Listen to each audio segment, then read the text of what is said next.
무궁화 꽃이 피었습니다. Jenis kontraksi otot. Ada 3 jenis kontraksi otot umum yang membantu kita menghasilkan gerakan berbeda.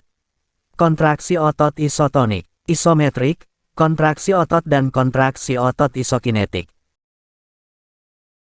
Mari kita mulai dengan kontraksi otot isotonik. Isotonik, kontraksi otot adalah jenis kontraksi yang paling dikenal. Hal ini ditandai dengan perubahan panjang otot selama kontraksi tanpa perubahan beban atau resistensi.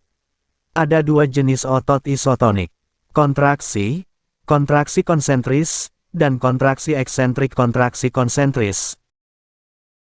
Hal ini ditandai dengan pemendekan otot saat diberi beban, misalnya saat Anda melakukan bicep curl pada fase fleksi, bisep Anda berkontraksi dan memendek saat diberi beban. Kontraksi eksentrik, ini kebalikan dari otot isotonik, kontraksi. Artinya otot memanjang karena beban dalam contoh yang sama. Bicep curl dan kontraksi akan terjadi. Saat Anda menurunkan, rentangkan siku Anda selama bicep curl dan bisep akan memanjang saat diberi beban.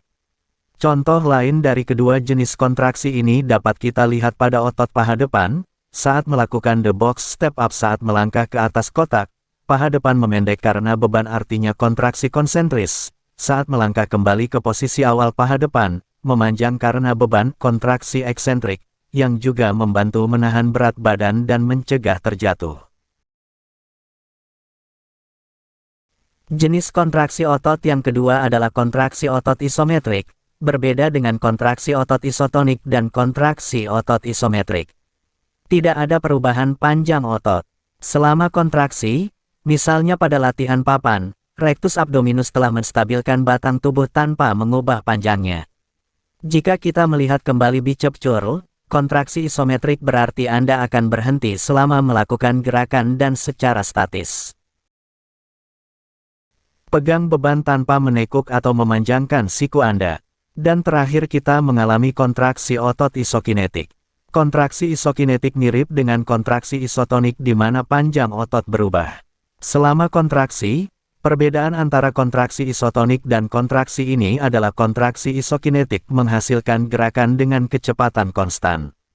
Jarang terjadi. Namun, contoh terbaik penggunaan kontraksi isokinetik dan aktivitas serta olahraga sehari-hari jarang terjadi.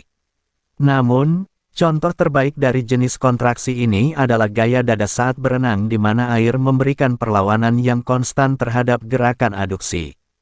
Untuk menghasilkan kontraksi jenis ini, Anda perlu menggunakan sistem dinamometer isokinetik. Singkatnya, kita berbicara tentang 3 jenis kontraksi otot isotonik, isotonik isometrik dan isokinetik. Kontraksi termasuk kontraksi konsentris, di mana otot memendek saat diberi beban. Dan kontraksi eksentrik, di mana otot memanjang di bawah beban.